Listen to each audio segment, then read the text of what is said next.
Ambil lagi ya, kelapa ya. Buat tambahan. Siapa yang tak kenal dengan kelapa? Tanaman berbatang tunggal ini sangatlah familiar bagi masyarakat Indonesia karena begitu manfaatnya dari mulai buah, batang, hingga pelepah daunnya. Tanaman asli daerah tropis seringkali dimanfaatkan buahnya sebagai bahan dasar makanan ataupun minuman karena beragam manfaatnya yang baik bagi tubuh. Bagi masyarakat Ciamis, buah kelapa ini merupakan bahan dasar dari sebuah olahan cemilan yang dikenal dengan nama Galindo. Sebelum membuat Galindo, aku membantu Kang Adui untuk mengumpulkan buah kelapa yang sudah setengah tua. Buah kelapa yang setengah tua ini biasanya memiliki kandungan minyak dan sangat baik untuk diolah menjadi santan yang kental. Galindo sendiri sebenarnya merupakan olahan cemilan yang terbuat dari ampas santan dan minyak kelapa. Karena itulah harus menggunakan kelapa yang setengah tua agar didapat santan yang gurih dan kental. Kelapa pilihan yang sudah dipetik ini kemudian dikumpulkan untuk diproses di rumah produksi.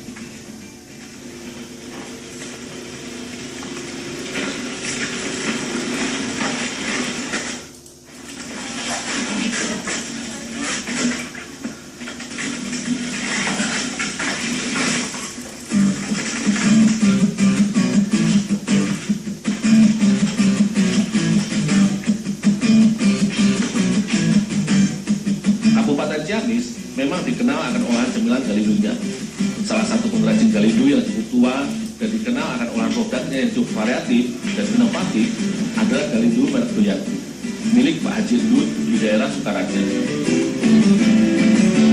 Salah satu kunci dari Galindo produksi milik Pak Haji Endut ini adalah kualitas produknya yang selalu terjaga. Bahan baku kelapa yang masih segar dan baru dipetik dari kebun tadi langsung diproses secara berkelanjutan hingga menjadi Galindo.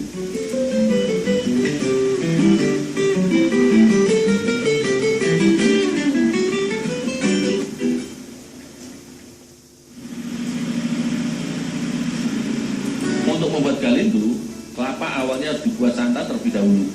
Kelapa yang sudah dikupas dari serabutnya kemudian dipisahkan dari batok atau kulit dalamnya yang keras untuk diambil daging kelapanya. Daging kelapa pilihan inilah yang akan diproses menjadi santan yang berkualitas.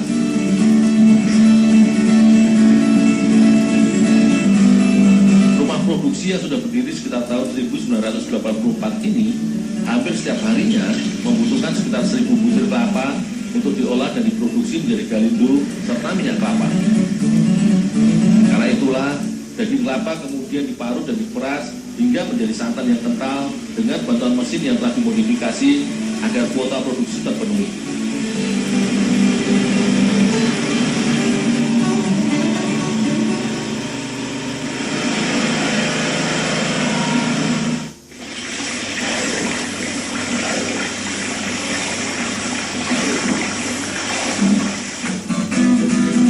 Meski sederhana, namun proses pembuatan Galindo cukup panjang dan tahapan yang berkelanjutan. Santan kelapa selanjutnya langsung direbus di atas tungku alami dengan suhu di atas 100 derajat Celcius hingga mendidih.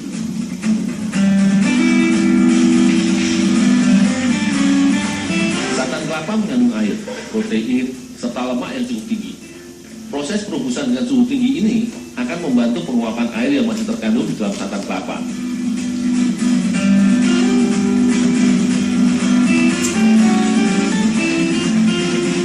Setelah mendidih, selanjutnya santan didinginkan sebentar hingga mengendap dan terpisah antara air dengan lemak atau minyak. Galindo sendiri sebenarnya adalah ampas dari hasil proses pembuatan minyak kelapa yang memiliki cita rasa manis. Setelah terpisah dengan air, kemudian adonan santan kental yang sudah berisi lemak direbus kembali di atas tungku dan ditambahkan gula sebagai cita rasa. Proses perebusan ini terus dilakukan dengan cara diaduk agar adonan tidak gosong.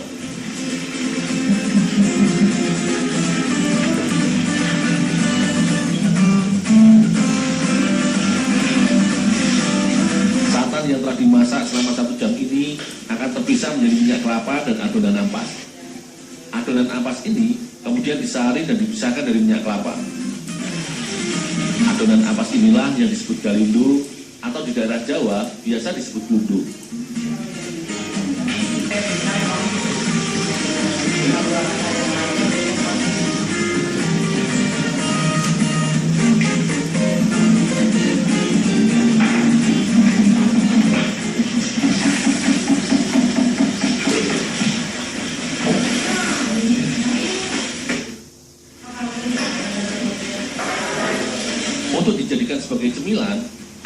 ampas santan ini kemudian dipadatkan dan dicetak menggunakan alat press untuk menghilangkan sisa minyak kelapa. Sejak sekitar tahun 2000-an, rumah produksi milik Pak Haji Endut telah memproduksi Galindo dengan berbagai variasi rasa dan ukuran. Untuk Galindo original, adonan ampas minyak dicetak dan dibungkus dengan anyaman bambu.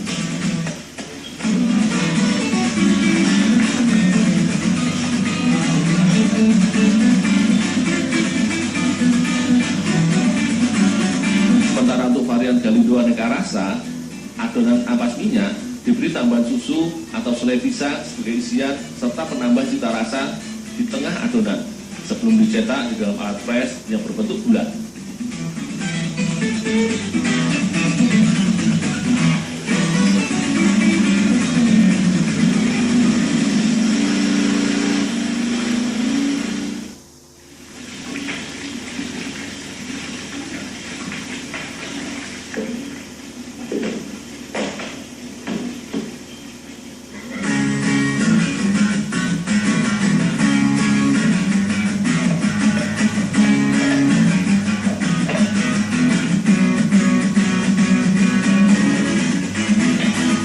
Galindo dikatakan jadi bila adonan sudah benar-benar padat dan sudah sedikit mengandung minyak.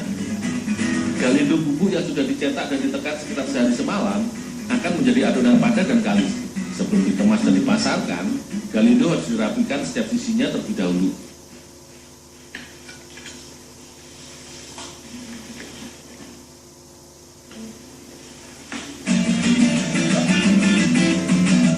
Selain rasa original, Galindo Haji Endut ini memiliki 6 varian rasa, mulai dari pisang, stroberi, hingga coklat. Produk Galindo miliknya kini juga ada yang bisa menjadi teman nasi layaknya abon. Cemilan Galindo yang baik adalah Galindo yang tidak memiliki rasa tengik. Agar lebih tahan lama, Galindo dikemas dalam kantong aluminium foil dan divakum.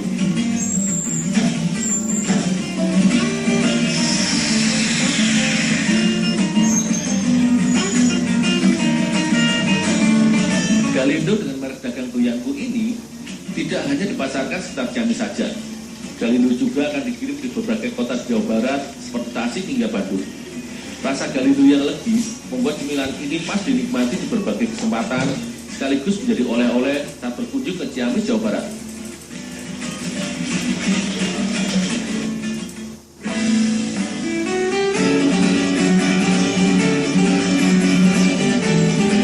Bagi masyarakat Sunda, buah sirsak tidak hanya dinikmati sebagai pencuci mulut atau dessert setelah makan.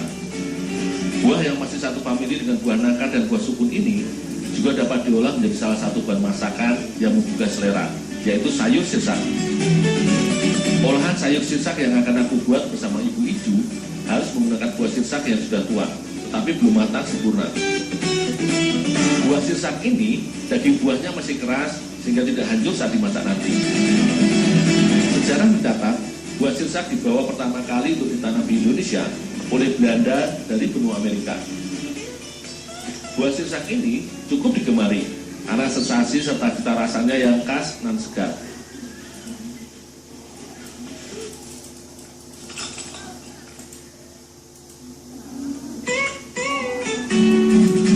Berdasarkan penelitian, buah sirsak banyak mengandung karbohidrat, zat besi, fosfor, kalsium, serta vitamin A, B, dan C. Bahkan kandungan vitamin C pada buah sirsak yang cukup dominan menjadikan buah ini berperan dalam menjaga daya tahan tubuh.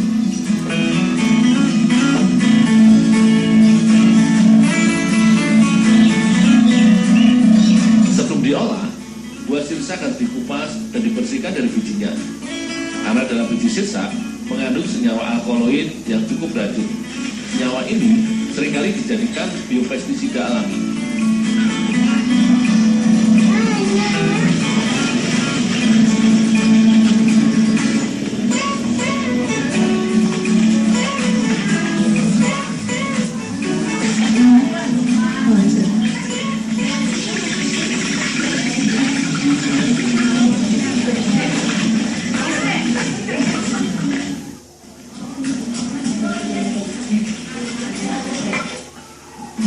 Selanjutnya, terlebih dahulu. Fungsinya agar daging sedikit lunak pada saat dimasak nanti.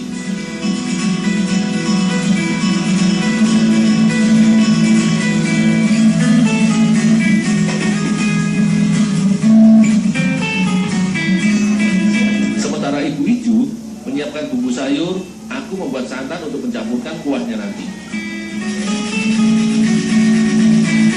Sayur sirsak biasanya menggunakan santan kental yang dihasilkan dari perasan pertama dari parutan buah kelapa yang setengah tuang.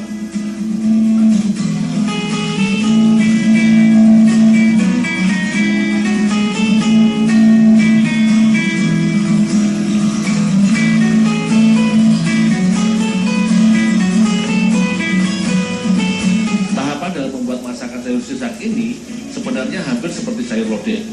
Selain itu, bumbu yang digunakan cukuplah sederhana, yaitu bawang merah, bawang putih, merica, kemiri, tomat, dan tak lupa cabai merah. Semua rempah ini kemudian dihaluskan untuk bumbu dasar masakan.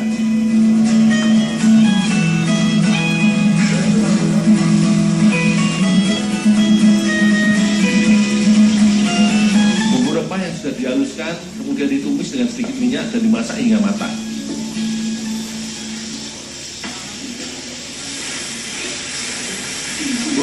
Bu, santannya Bu? Ya, terima kasih ya Bu. Oh ya Bu. Jika bumbu tumis sudah berubah warna dan mengeluarkan aroma yang harum, selanjutnya santan bisa ditambahkan.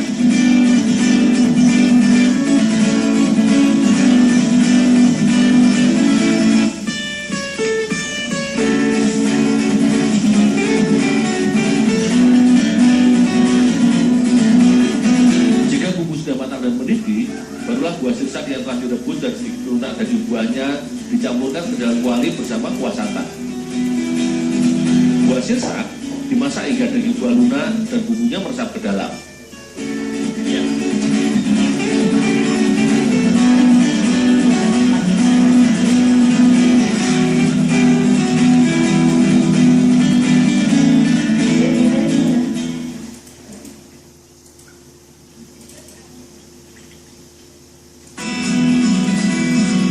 Dinikmati segar, buah sirsak ternyata juga bisa menjadi bahan olahan masakan yang lezat.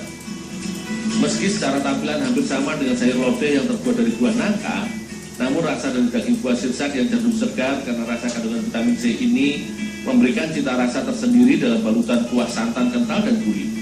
Selain itu, kandungan gizi dari buah sirsak yang juga kaya akan zat-zat baik seperti vitamin, zat besi, mineral, dan karbohidrat, buah sirsak juga kaya akan serat, sehingga sangat baik untuk membantu proses pencernaan bila dikonsumsi oleh tubuh.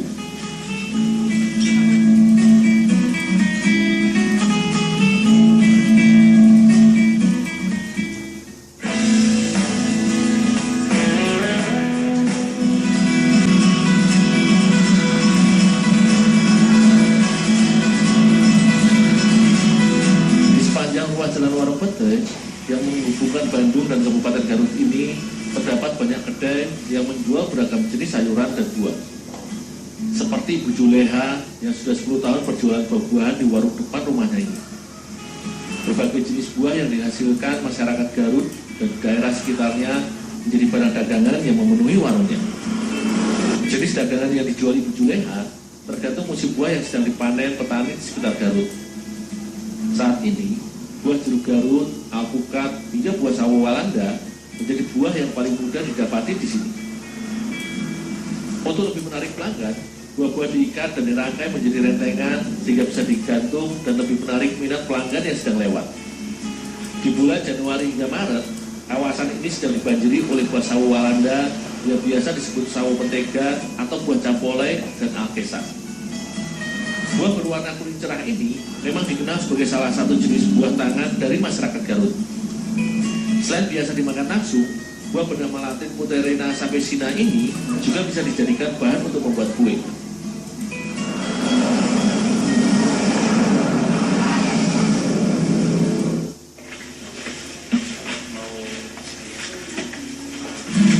Untuk dibuat kue, buah sawo yang baru kubawa harus direbus terlebih dahulu karena belumlah terlalu matang sehingga tekstur dagingnya masih agak keras. Serangkai buah sawo Walanda langsung direbus ke dalam panci sekitar 30 menit. hingga buah sawo menjadi empuk. Setelah dikupas, buah sawo Walanda yang masih mengkal dan berwarna cerah ini diiris kecil-kecil dan siap ditambahkan ke dalam adonan bolu. Buah yang berasal dari Amerika Tengah dan Meksiko ini merupakan sumber pangan alternatif yang kaya gizi, kaya akan karbohidrat dan kalori yang tinggi serta vitamin dan mineral, sehingga baik sebagai pelengkap kebutuhan nutrisi harian.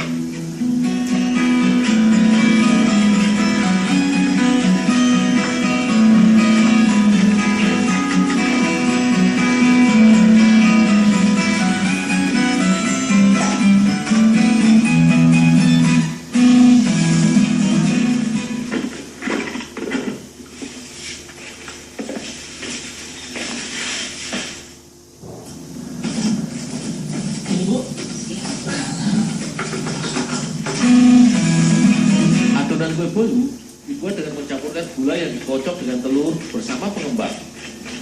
Semua bahan ini dikocok hingga tercampur merata dan mengembang. Sementara itu, daging buah sawo Walanda yang sudah direbus langsung dikupas dan diambil dagingnya. Daging buah sawo Walanda selanjutnya dihancurkan agar mudah dicampurkan dengan adonan tepung.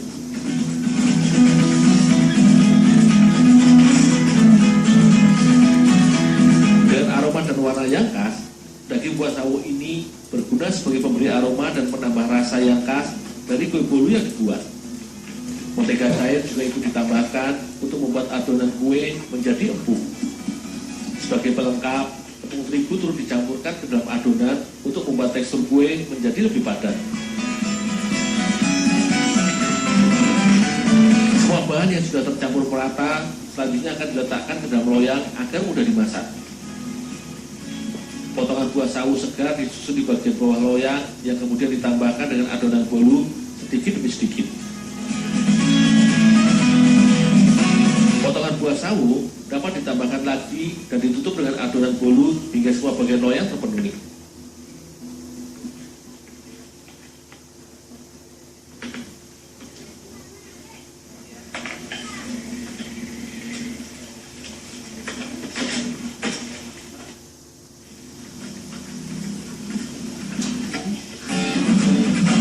Beberapa cara untuk mematangkan kue bolu sawo Walanda ini. Kue bisa dimasak dengan cara di oven atau dipanggang, bisa juga dengan cara dikukus seperti ini. Pengukusan atau pemanggangan dilakukan sesuai selera. Tidak ada perbedaan rasa yang dihasilkan dari kedua cara pematangan bolu ini. Hanya saja kue bolu yang dipanggang akan lebih bertahan lama dibandingkan dengan kue bolu yang dikukus, yang hanya bertahan selama 3 hari saja. Bolu kukus akan dimasak selama 30 menit hingga kue bolu matang dan mengembang.